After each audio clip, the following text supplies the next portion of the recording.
Ժողովրդավարության մասին, ձեր դեմքը այդ որ հպարտանում եք, որ ընդդիմադիր համայնքապետեր կան, ժողովուրդ ջան, կարանք հասկանանք, Գյումրու ընտրությունների հետ ինչի եք այսքան անհաշտ,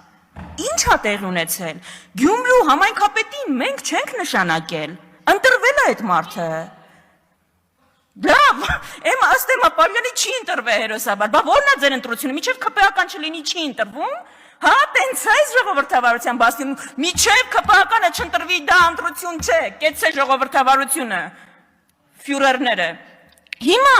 ի՞նչն է խնդիրը, ես չեմ հասկանում, Գյումրու համայնքապետին մենք չենք նշանակել, դժգոհ եք, որ ձեր այլընտրանքը կոմունիստներն են, բա դուք տեղ մեղք չունեք, կարող է ձեր խնդիրն է դա, որ մարդիկ այնքան եք այստեղ հասցրել, որ ձեր այլընտրանքը տեսել են կոմունիստների մեջ, կարող է ձեր խնդիրն է, եկե մեզնից ինչ եք պահանջում, ես կարամ ձեզ հասկանամ, ասում է,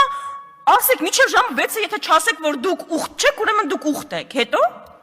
ասենք ինչքան պիտի, ով կարա մի հատ պահանջ ներկայացնի բանը, ինքնիշխանությանը հարցականի տակ դնելու համար։ Ես կարամ 100 հատ հայտարարություն անեմ, ձեզնից սկզբունքային 600 անգամ ավելի շատ ինքնիշխանություն բառը օգտագործեմ, ոչ մեր քաղաքական ուժը ոչ մի ծրագիր չունի Հայաստանի անկախությունը, ինքնիշխանությունը կասկածի տակ դնելու որևէ այնպիսի կազմավորման մաս դարձնելու, որ կարա հարցականի տակ դնի, բայց իմ խոսքերից ավելի գործերն են խոսում։ Օրինակ Իեն ժամանակի որ իմ ուժը կոալիցիան կառավարություն ա եղել, Երևանից երբ որ հարավ են գնացել, մենք ինչ երկրի դրոշ ասես չենք տեսել։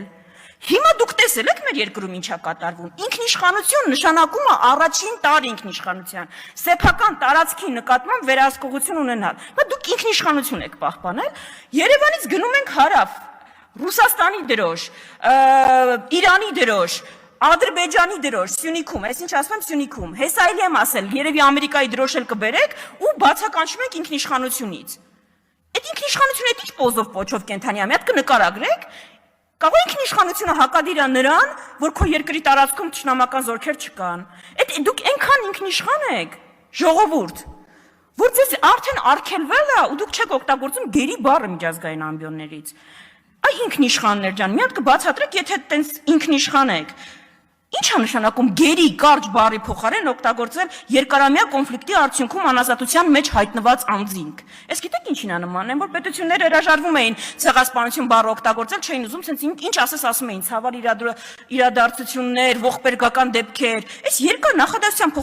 փոխարեն հայ ռազմագերներ չեք կարողանում ասել, երբ որ այս ամբիոնից ձեր տեխնացուները չասեցին դա, մեզ թվաց պատահականություն է, անգամ հիմարություն է, եւ ՄԱԿ-ի ամբիոնից դուք չեք ասում։ Հարց է առաջանում, արգելված է ձեզ գերի բառը օգտագործել։